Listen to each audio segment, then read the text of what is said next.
canal FiqueBio continua com o capítulo 9, Sistema Nervoso. Você já pensou?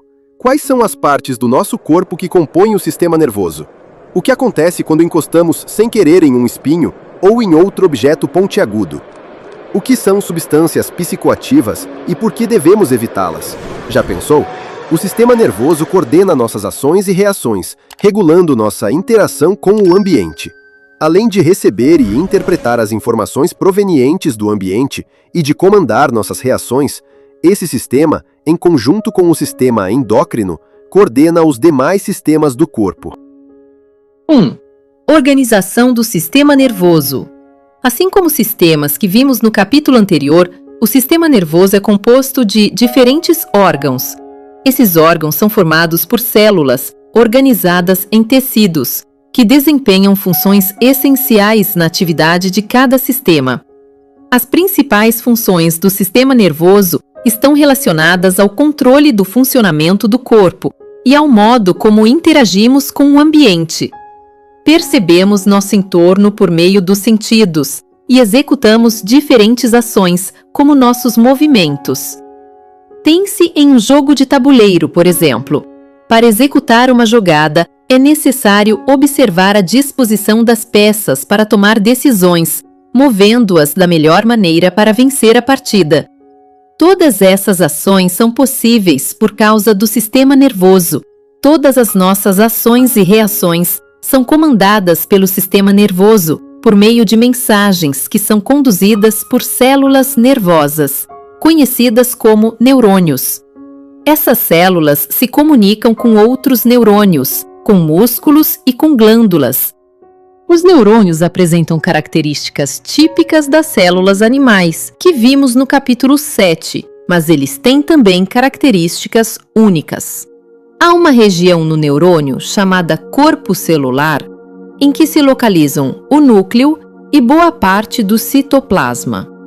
Do corpo celular saem dois tipos de prolongamento: os dendritos, do grego dendron, árvore, e o axônio, do grego axon, eixo.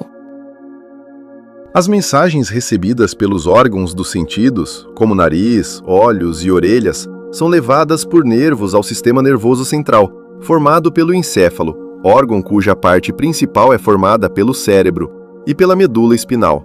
No sistema nervoso central são feitas conexões entre os neurônios, e por meio dos nervos, formados por prolongamentos dos neurônios, dendritos ou axônios, são enviadas mensagens do sistema nervoso para outras partes do corpo, como os músculos ou as glândulas.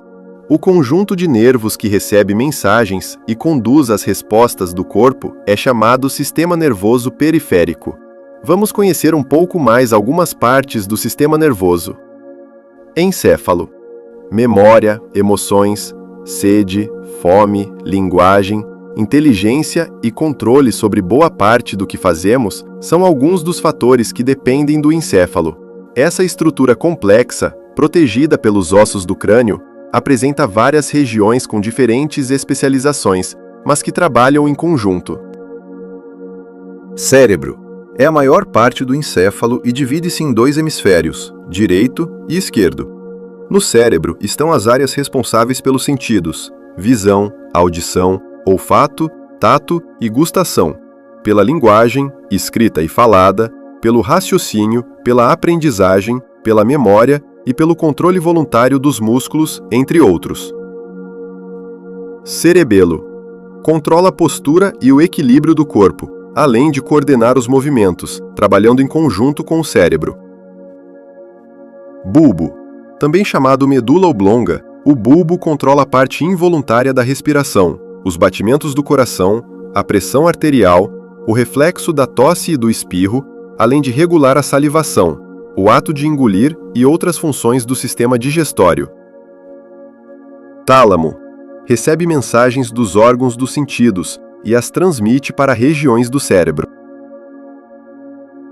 Hipotálamo. Controla a temperatura do corpo, a digestão, a sede e o apetite, entre outras funções. Também trabalha em conjunto com o bulbo, controlando os batimentos do coração e a pressão arterial. A produção de hormônios da hipófise também é controlada pelo hipotálamo. Medula espinal. A medula espinal tem o formato de um cordão. Formada pelo tecido nervoso, ela tem cerca de 40 centímetros de comprimento e é protegida pela coluna vertebral. Muitas mensagens conduzidas pelos nervos, vindas de diversas partes do corpo, passam pela medula espinal. Por meio dela, essas mensagens podem ser destinadas ao encéfalo ou a outros locais do corpo. Muitas mensagens que saem do encéfalo passam pela medula antes de se dirigirem ao seu destino. Por exemplo, quando a ação de levantar o braço é comandada pelo encéfalo, essa mensagem passa pela medula e, em seguida, vai para os músculos do braço que vão efetuar a ação. No entanto, existem as reações automáticas, chamadas reflexos, que são comandadas pela medula sem que a mensagem passe pelo encéfalo. Veremos um exemplo desse tipo de mecanismo mais adiante. Nervos. Os nervos levam as mensagens de todas as partes do corpo para o sistema nervoso central e trazem de volta os comandos do encéfalo e da medula espinal para as diversas partes do corpo. Cada nervo é formado por centenas de prolongamentos de neurônios. Uma parte do sistema nervoso controla músculos ligados aos ossos que, ao se contraírem, nos fazem mover as pernas e os braços, por exemplo. Esses músculos podem ser controlados pelo sistema nervoso de forma voluntária, ou seja, de acordo com a nossa vontade. Por outro lado, há uma parte do sistema nervoso que controla músculos de movimentos involuntários, localizados em órgãos como estômago, intestino e coração. Os nervos dessa parte do sistema nervoso controlam ações como a digestão, os batimentos cardíacos, a pressão do sangue, o trabalho das glândulas, entre outras. Essas funções acontecem independentemente da nossa vontade. Impulso nervoso. Quando um neurônio recebe um estímulo vindo de algum órgão dos sentidos, ocorrem alterações rápidas na célula, fazendo com que a mensagem seja transmitida. Essa comunicação é chamada impulso nervoso. O impulso nervoso pode ser transmitido de um neurônio para outro ou para músculos e glândulas. Quando o impulso chega em um músculo, por exemplo, ele pode se contrair, provocando algum movimento. Quando o impulso chega a uma glândula, ela pode eliminar um produto, que chamamos de secreção. Quando um impulso nervoso chega à extremidade de um neurônio, certas substâncias, chamadas mediadores químicos ou neurotransmissores, estimulam outro neurônio, que passa a conduzir um novo impulso nervoso. Dessa forma, o impulso passa de um neurônio a outro muito rapidamente. A condução do estímulo leva cerca de 1 milésimo de segundo. A região de aproximação entre dois neurônios é chamada sinapse. Atos reflexos. Muitas reações automáticas são comandadas pela medula, sem envolver o encéfalo. São os chamados atos reflexos ou simplesmente reflexos.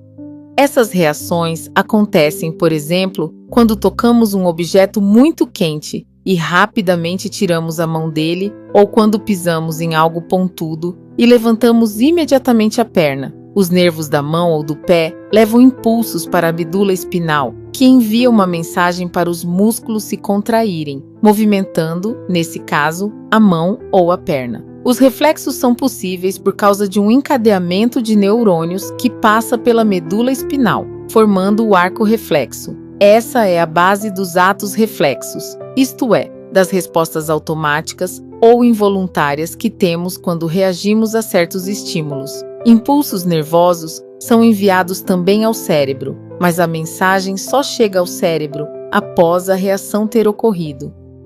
Alguns impulsos se dirigem ao cérebro, onde sentimos a dor do contato com o espinho. Mas, quando a mensagem da dor está sendo registrada no cérebro, o braço já se moveu, porque o caminho de ida e volta dos impulsos pela medula é mais rápido do que o percurso até o cérebro e a tomada de consciência do que aconteceu. 2. Saúde do sistema nervoso.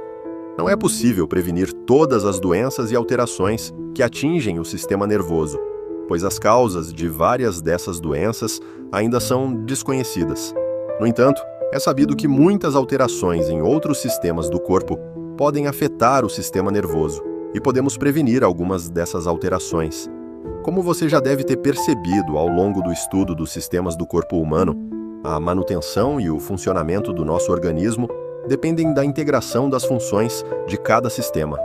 Alterações do sistema cardiovascular, como a hipertensão, pressão arterial alta, afetam diversos órgãos do corpo, incluindo o cérebro. O rompimento de um vaso sanguíneo, por exemplo, chamado acidente vascular cerebral, AVC, pode provocar a morte dos tecidos de uma parte do cérebro.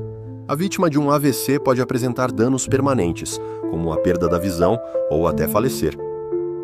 Há também os casos de paralisia provocados por acidentes que causam traumas na medula espinal.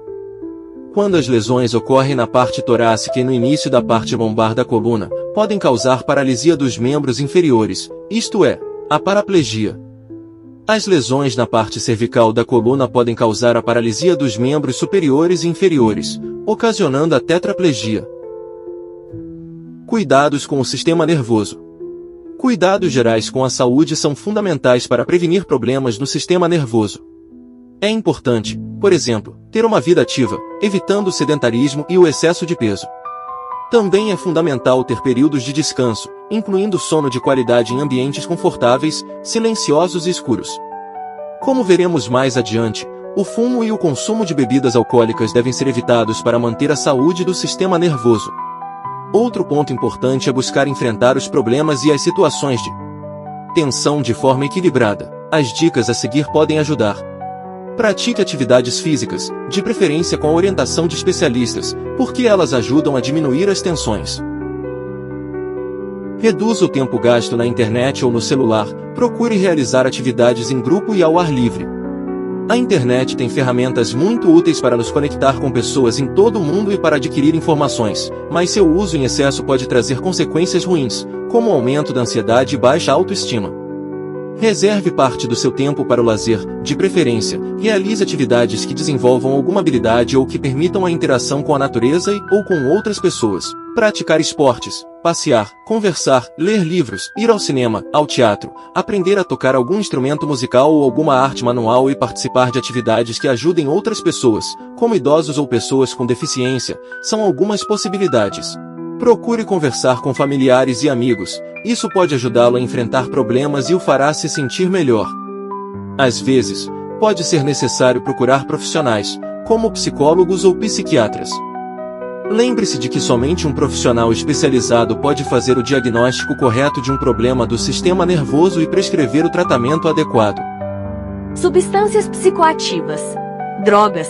De modo geral, droga é toda substância encontrada na natureza ou produzida pelo ser humano que provoca alterações no funcionamento do organismo. Algumas drogas agem no sistema nervoso e modificam a maneira de sentir, pensar ou agir. Essas são as chamadas substâncias psicoativas. Para simplificar, vamos chamá-las apenas de drogas. Algumas são usadas como medicamento e, como todo medicamento, só devem ser consumidas sob orientação médica. As substâncias psicoativas modificam a atuação dos neurotransmissores, que são responsáveis pela transmissão dos impulsos nervosos. Quando a comunicação entre os neurônios é alterada, o organismo pode ser afetado de diversas formas, dependendo da atuação da droga. No livro encontramos mais detalhes sobre os problemas causados pelo uso de substâncias psicoativas.